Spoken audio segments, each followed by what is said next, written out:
बिस्मिल्लाहिर्रहमानिर्रहीम। अस्सलाम वालेकुम dear students, welcome to my YouTube channel. आज हम करेंगे MT603 के क्विज़ नंबर 1 की प्रिपरेशन। आई होप सो कि आज का लेक्चर भी आप सबके लिए हेल्पफुल रहेगा। आज मैं आपको इम्पोर्टेंट ऑब्जेक्टिव के कुछ हाइलाइट्स करवाऊंगी और जो जो इम्पोर्टेंट आपके MCQs हैं, जो जो आपके क्विज़ में आ सकते हैं, इस तरह से हम प्रिपरेशन करेंगे कि आप अपना क्विज़ खुद सॉल्व कर सकेंगे और आपको किसी को बोलने की ज़रूरत नहीं पड़ेगी कि आप मेरा क्विज़ सॉल्व करवाएं। आप अपना क्विज़ कोशिश किया करें कि अपने क्विज़ेज़, अपनी असाइनमेंट्स वगैरह को खुद टाइप करके खुद सॉल्व किया करें, ताकि आपको फिर फाइनल पेपर में या मिड टर्म पेपर में आपको कोई भी टेंशन ना हो। जब आप इस तरह से ड्यूरिंग सेमेस्टर अपनी तैयारी स्टार्ट रखेंगे, आप अगर आपका क्विज़ आने वाला हो तो क्विज़ के रिलेटेड एक दफ़ा उन लेक्चर्स को जस्ट सुन भी लिया करें, एक दफ़ा उन लेक्चर्स के हाइलाइट्स को देख लिया करें और जो भी असाइनमेंट आती है उस असाइनमेंट के क्वेश्चन को अच्छी तरह से देखा करें। तो इस तरीके से भी आपकी प्रिपरेशन अच्छी खासी हो जाती है और एट द एंड जस्ट आपको एक दफ़ा देखने की ज़रूरत होती है। आपके पास प्रैक्टिस करने का टाइम नहीं है, तो देखने से भी बहुत सारी चीज़ें हम ले सकते हैं। तो आप एक दफ़ा लाजमी लेक्चर्स को सुना करें। आप सुन नहीं सकते तो आप रीड आउट कर लिया करें। रीड आउट करने में ज़्यादा टाइम लगता है सुनने से, तो आप कोई भी लेक्चर देख लिया करें। ज़रूरी नहीं है कि आप वीडियो के लेक्चर्स देखें। आप तो यूट्यूब पे माशाल्लाह से बहुत अच्छे अच्छे यूट्यूबर्स हैं जिन्होंने बहुत अच्छे लेक्चर्स बनाए हुए हैं। आप जिसका आपको अच्छे से समझ आता है आप उनके लेक्चर्स देखें और लाजमी एक दफ़ा अपने क्विज़ की प्रिपरेशन किया करें और ट्राई किया करें कि आप अपना आंसर खुद लगाएं। बेशक आप ग्रुप में शेयर किया करें अपने क्विज़ेस को, ग्रुप में बेशक आप हेल्प लिया करें, लेकिन पहले उस क्विज़ का आंसर खुद लगाया करें और अगर उसमें मिस्टेक हो तो देन उसकी जो है वो आप करेक्ट उसको करके देन आप उसको सबमिट कर सकते हैं। तो स्टार्ट करते हैं। आज जो है वो हमने लेक्चर नंबर 8 से लेक्चर नंबर 14 तक आपका क्विज़ नंबर 1 है। तो मैंने पूरी ट्राई की है कि जितने भी इसमें इंपॉर्टेंट पॉइंट्स हैं, जितने भी चीज़ें आने वाली हैं क्विज़ेस में, वो सारी मैंने हाईलाइट की हैं।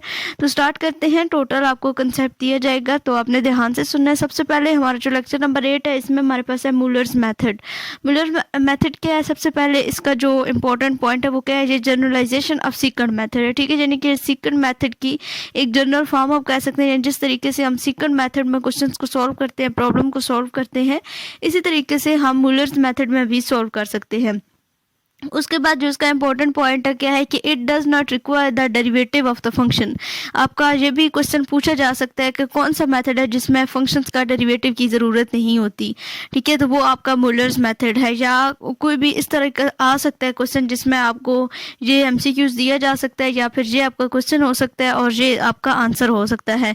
Then Muller method is a generalization of the which method, then आप इसका करेक्ट ऑप्शन आपका सीक्वेंट मेथड होगा।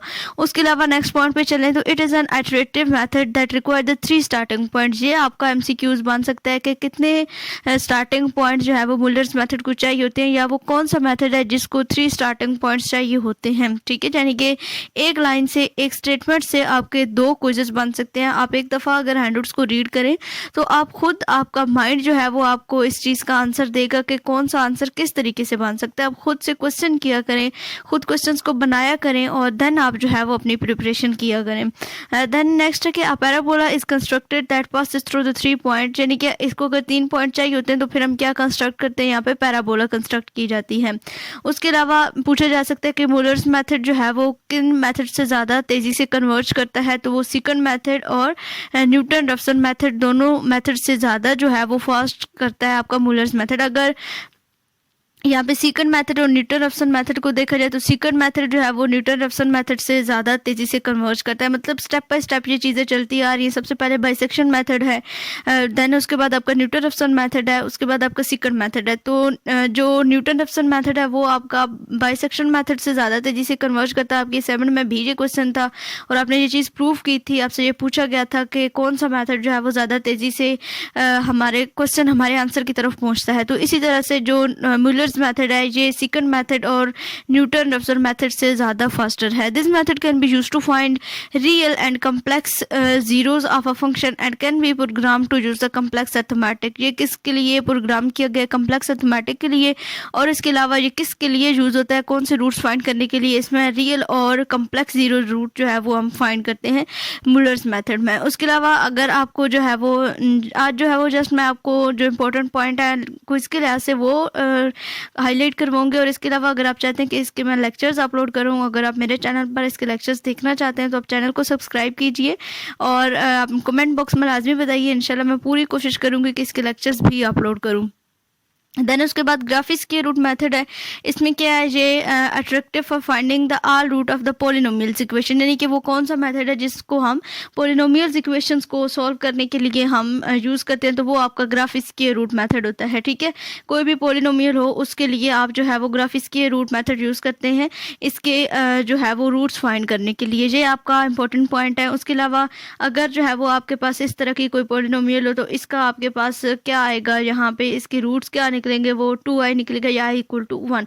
i इक्वल टू 1 कैसे आएगा, यहाँ पे स्क्वायर किया गया है दोनों साइड पे, और फिर उसके बाद जो है वो i इक्वल टू 1 यहाँ पे आंसर निकलेगा। तो ये आप जो है वो माइंड में रख सकते हैं कि अगर इस तरह की कोई भी इक्वेशन आती है तो उसके जो रूट्स हैं वो कौन से आते हैं, 2i आता है। ठीक है, उसके बाद अगर आप आगे चले तो the proper sign of each square can be determined by recalling the original equation. This method fails when the root of the given polynomials are repeated, यानी कि ग्राफिक्स के रूट मेथड कब फेल होता है, ये आपका एमसीक्यूज बन सकता है कि जब जो पॉलिनोमियल्स है उसकी रूट जो है वो रिपीट होने लग जाए तो देन आपका ग्राफिक्स के रूट मेथड फेल हो जाता है। ठीक है, उसके बाद अगर आगे हम चलें तो नेक्स्ट टॉपिक हमारा क्या है उसको भी हम देख लेते हैं। नेक्स्ट हमारा टॉपिक है जी लेक्चर नंबर 9 है। इसमें solution of linear equation and matrix inversion. ठीक है, ये मोस्ट इंपॉर्टेंट है।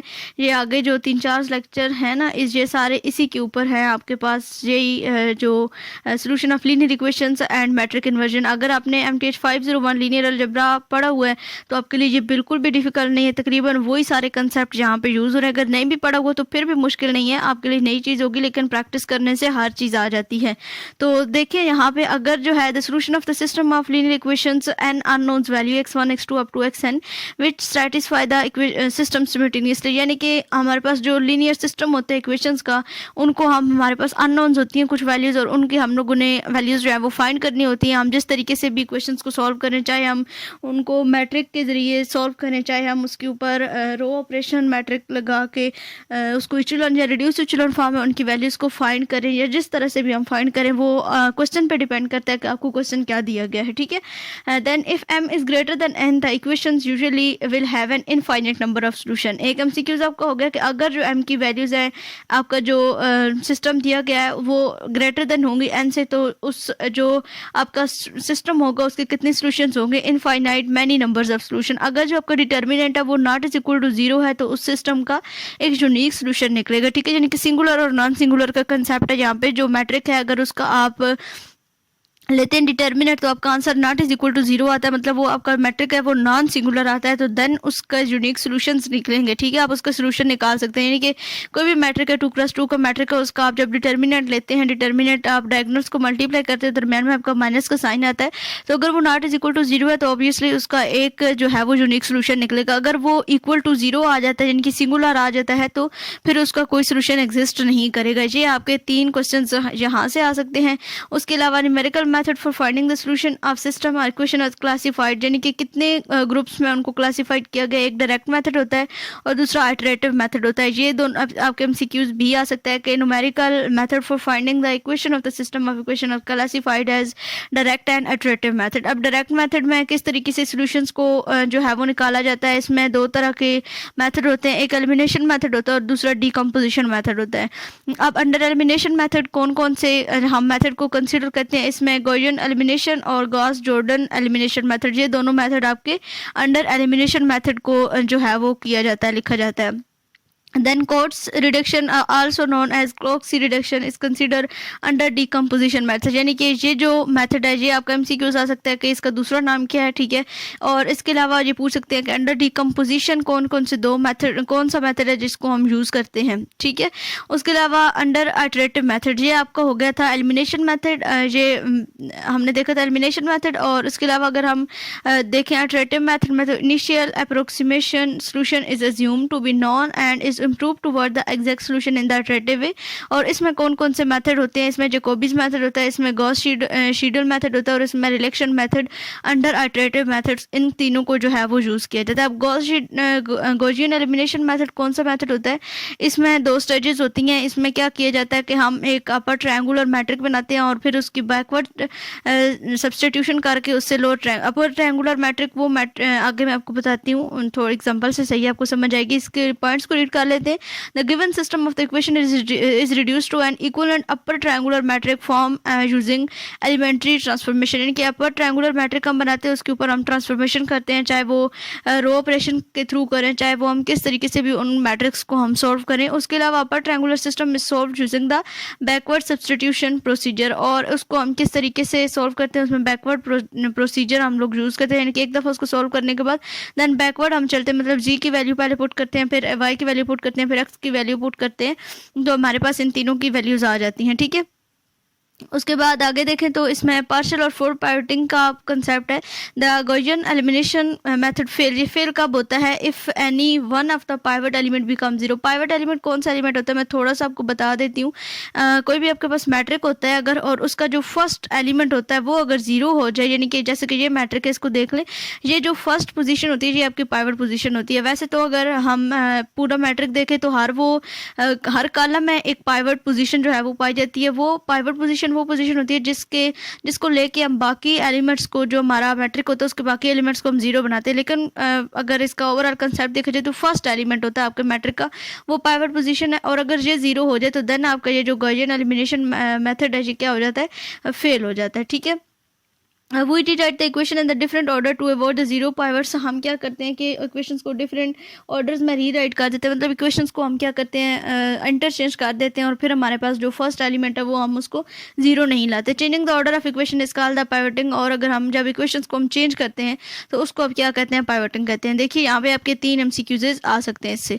उसके बाद पार्शियल पाइवटिंग क्या होती है, if the pivot position happens to be zero then the ith column element are searched for the numerically largest element. ठीक है, यहाँ पे आपका जो MCQs है वो इस लार्जेस्ट को मैंने हाईलाइट किया है कि अगर क्या होता है कि पाइवट जीरो मतलब आने स्टार्ट हो जाए तो फिर हम क्या करते हैं कि जो हमारे पूरे मैट्रिक में, पूरी सारी इक्वेशंस में जो सबसे बड़ा एलिमेंट होता है उसको हम कोशिश करते हैं कि उसका जो एलिमेंट है उसको हम स्टार्ट में लेके आ जाएं। ठीक है, उसके बाद आगे फिर कहते हैं कि this method fail if any of the pivot become zero in such cases by interchanging the row we can get the non zero. वही बात जो अभी मैंने आपको बताई कि अगर ये मेथड तब फेल होता है जब आपका पाइवट पोजीशन जो है वो जीरो हो जाती है। तो अगर पाइवट पोजीशन जीरो हमने नहीं करनी है, उस चीज़ से हमें बचने के लिए हम क्या करते हैं कि हम रोज़ को इंटरचेंज कर देते हैं। ठीक है, जैसे कि ये आपके पास एक मैट्रिक है, अगर जहाँ पे इस 1 की जगह पे जीरो हो जाता है तो देन हम इधर से कोई भी इक्वेशन को ऊपर ले जाएंगे और वो इक्वेशन हमारी नीचे आ जाएगी। तो इस तरीके से हम इंटरचेंज करते हैं इस मेथड में। ठीक है, उसके बाद आगे देखते हैं अगला जो हमारा टॉपिक है उसमें हमारे पास है जी नेक्स्ट है solution of linear system of equation and matrix conversion. Topic का मेन कंसेप्ट वही है, लेकिन अब हमने पढ़ना है गॉस जॉर्डन एलिमिनेशन मेथड। ठीक है, this method is a variation of the Gaussian elimination method. ठीक है, ये किसकी वेरिएशन है, ये गॉसियन एलिमिनेशन मेथड की वेरिएशन है। The element above and below the diagonal are simultaneously made zero. यानी कि इसमें हम क्या करते हैं, जो हमारा पिछला मेथड था, जो हमारा गॉसियन एलिमिनेशन मेथड था, उसमें जस्ट हम क्या करते थे कि हमारी जो अपर ट्रायंगुलर मैट्रिक होती थी उसको हम जीरो बनाते थे। बट जहाँ पे अब क्या होगा कि वो, सॉरी मैं आपको कंसेप्ट देना भूल गई कि अपर ट्रायंगुलर मैट्रिक कौन सी होती है। अपर ट्रायंगुलर वो मैट्रिक होती है जिसके ऊपर वाली साइड पे जो है वो जीरो आते हैं। ठीक है, उसको हम अपर ट्रायंगुलर मैट्रिक कहते हैं। एक दफ़ा हम देख भी लेते हैं, सॉरी नीचे वाली साइड पे आपके जीरो आते हैं और ऊपर जो है वो आपके कोई भी एंट्रीज आती हैं। इनके डायगोनल जो होता है ना, मेन डायगोनल के नीचे अगर आपके पास सारे जीरो आएंगे तो उस वाली जो वो आपका मैट्रिक होगा वो आपका अपर ट्रायंगुलर मैट्रिक होगा। और अगर मेन डायगोनल को छोड़ के अगर आपके ऊपर वाली साइड पे सारे जीरो होंगे, मेन डायगोनल के ऊपर जीरो होंगे, तो देन उसको आप क्या कहेंगे, वो आपकी लोअर ट्रायंगुलर मैट्रिक होती है। ठीक है, तो यहाँ पे कहते हैं कि इधर हमने दोनों साइड पे मतलब अपर ट्रायंगुलर मैट्रिक और डायगोनल के ऊपर भी और नीचे भी, यानी कि हमारा जो मैट्रिक होता है उसको हमने रिड्यूस इचुलन फॉर्म में कन्वर्ट करना होता है। इसको आप रिड्यूस और इस इचुलन और रिड्यूस इचुलन फॉर्म भी कह सकते हैं, लेकिन यहाँ पे अपर और लोअर ट्रायंगुलर मैट्रिक का कंसेप्ट भी ज़रूरी है। ठीक है, उसके बाद partial pivoting is also used whenever the pivot element become zero. तो हम पार्शियल पाइवटिंग को भी जो है वो यूज़ करते हैं, मतलब रोज़ को इंटरचेंज कर देते हैं एलिमेंट, फर्स्ट जो एलिमेंट होता है उसको जीरो ना होने के लिए। ठीक है। उसके बाद अगर आगे हम देखें तो नेक्स्ट हमारे पास क्या है, कॉर्ड्स रिडक्शन मेथड। ये आपका एलजू डिकम्पोजिशन आपका चैप्टर था एक MTH 501 में। अगर आपने जो है वो सब्जेक्ट पढ़ा हुआ है तो, अगर नहीं पढ़ा हो तो इट्स ओके। जस्ट जिन्होंने पढ़ा हुआ है उनके लिए बताया कि ये सेम टू सेम वही कंसेप्ट है। आपका एक मैट्रिक होता है, उसको आप मजीद 2 मैट्रिक्स में कन्वर्ट करते हैं, देन उन मैट्रिक्स को मल्टीप्लाई करते हैं तो आपके पास एक नया मैट्रिक आ जाता है, और वहाँ से फिर आप उनकी वैल्यूज़ को फाइंड करते हैं। ठीक है, ये आपका एल जो है वो आपका लोअर ट्रायंगुलर मैट्रिक होता है और यू जो है वो आपका अपर ट्रायंगुलर मैट्रिक होता है। और जो आपका अपर ट्रायंगुलर मैट्रिक होता है उसका जो डायगोनल होता है उसकी जो वैल्यूज़ होती हैं वो हमेशा 1 ही होती हैं। लेकिन लोअर ट्रायंगुलर मैट्रिक में ऐसा कोई रूल नहीं है कि उसका जो डायगोनल है वो कुछ भी हो सकता है, लेकिन अपर ट्रायंगुलर मैट्रिक का रूल है कि उसके जो डायगोनल होगा वो हमेशा आपका 1 होगा। और डायगोनल एलिमेंट जैसे कि ये आपको यहाँ पे दिख रहा होगा, ये आपका लोअर ट्रायंगुलर मैट्रिक है, इसमें डायगोनल कुछ भी नहीं हो सकता। ठीक है, यानी कि कुछ भी हो सकता है। और जो आपका अपर ट्रायंगुलर मैट्रिक होगा उसमें आपके पास जहाँ पे क्या होने चाहिए, 1 होने चाहिए आपके मेन डायगोनल में। ठीक है, उसके बाद अगर हम आगे देखें तो यहाँ पे बस इनको सॉल्व करने का तरीका लिखा हुआ है, वो आप जो है वो देखिएगा। देन क्विज़ के लिहाज से जो इम्पोर्टेंट है वो मैं आपको हाईलाइट करवा दूँ। Then solution of the linear equation, ये वही हेडिंग है हमारी। अब अपने जैकोबीज मेथड को देखना है। ये भी MTH 501 में एक पूरा इसके ऊपर टॉपिक था। तो ये भी क्या है, ये भी एक आइटरेटिव मेथड है, और जहाँ पे initial approximate solution to the given solution of equation is assumed and is improve toward the exact solution in an iterative way.